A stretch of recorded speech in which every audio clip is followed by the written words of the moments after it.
গ্রামের একদম শেষ প্রান্তে ছোট্ট একটা কাঁচা বাড়ি। বাড়ির সামনে খোলা উঠান, আর উঠানের মাঝখানে দাঁড়িয়ে আছে এক বিশাল বড়িগাছ। গাছটা শুধু একটা গাছ না, ওটা যেন ছিল সেই বাড়িরই একজন সদস্য। এই গাছটাকে ঘিরেই ছিল গ্রামের সবচেয়ে মায়াময় মানুষ ঠাকুমা রহিমা খাতুনের জীবন। অনেক বছর আগে যখন ঠাকুমা তরুণী ছিলেন, তখন তিনি নিজের হাতে এই বড়িগাছটা লাগিয়েছিলেন।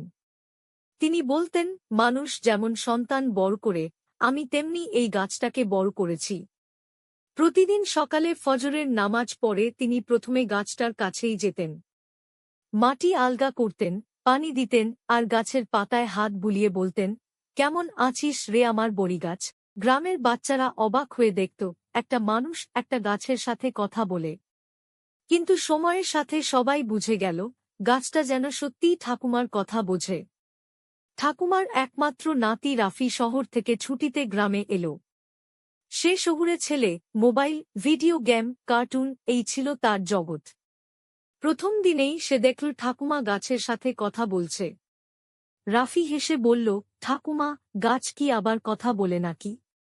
ঠাকুমা মুচকি হেসে বললেন, সবাই না বুঝলেও ভালোবাসলে গাছও কথা বলে রে। রাফি বিশ্বাস করল না, কিন্তু গাছটার দিকে তাকিয়ে তার কেমন যেন ভালো লাগতে শুরু করল। শীতের শেষে যখন বড়ি পাকা শুরু হল, পুরো গাছ লাল সবুজ বড়িয়ে ভরে গেল। গ্রামের সব বাচ্চা ঠাকুমার উঠানে ভিড় জমাত। ঠাকুমা কখনো কাউকে ফিরিয়ে দিতেন না। এক এক করে লাইন ধরে দাঁড়া, সবাই বড়ি পাবি, তিনি বলতেন। রাফি প্রথমবার গাছে উঠে বড়ি পারল।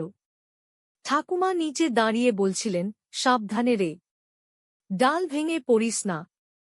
ওই দিনটা ছিল রাফির জীবনের সবচেয়ে আনন্দের দিনগুলোর একটা। গ্রামের পাশের জমির মালিক ছিল মতিউর সাহেব। একদিন তিনি এসে বললেন, এই জমিটা আমি কিনে নেব। এখানে একটা দোকান বানাব। ঠাকুমা শান্ত গলায় বললেন, বাড়ি বিক্রি করতে পারি, কিন্তু এই গাছ কাটতে দেব না। মতিউর সাহেব হাসলেন, একটা গাছের জন্য এত জেদ? গাছ কেটে নতুন লাগাব।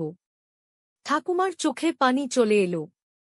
তিনি শুধু বললেন, এই গাছ আমার জীবনের স্মৃতি। এক রাতে ভয়ঙ্কর ঝড় উঠল। বাতাসে গাছ দুলছে, ডাল ভাঙছে। রাফি ভয় পেয়ে ঠাকুমার কাছে এসে বলল, ঠাকুমা, তোমার গাছটা ভেঙে যাবে না তো? ঠাকুমা দোয়া পড়তে পড়তে বললেন, আল্লাহ রক্ষা করবেন। সকালে দেখা গেল গাছটা বেঁচে আছে, কিন্তু কয়েকটা ডাল ভেঙে গেছে। ঠাকুমা ভাঙা ডালগুলো জড়িয়ে ধরে কাঁদছিলেন, যেন নিজের সন্তানের ক্ষত দেখছেন। একদিন ঠাকুমা রাফিকে ডেকে বললেন, তুই জানিস এই গাছটা কেন আমার এত প্রিয়? তিনি জানালেন, এই গাছটা লাগানোর সময় তার স্বামী জীবিত ছিলেন। তারা একসাথে চারা লাগিয়েছিলেন। কয়েক মাস পরই তার স্বামী মারা যান। সেই থেকে গাছটাই হয়ে যায় তার একমাত্র স্মৃতি। রাফি চুপ করে শুনছিল। তার চোখে পানি চলে এলো। ছুটি শেষ হয়ে শহরে ফিরে যাওয়ার আগে রাফি বলল, ঠাকুমা, আমি বড় হয়ে এই গাছটা দেখাশোনা করব। কেউ কাটতে পারবে না। ঠাকুমা হাসলেন, তুই থাকলে আমার আর ভয় কি? সময় চলে গেল। রাফি বড় হল, পড়াশোনা শেষ করে আবার গ্রামে ফিরে এলো। ঠাকুমা তখন খুব অসুস্থ। শেষবারের মতো তিনি রাফির হাত ধরে বললেন, গাছটার খেয়াল রাখিস। কিছুদিন পর ঠাকুমা মারা গেলেন। পুরো গ্রাম কাঁদল।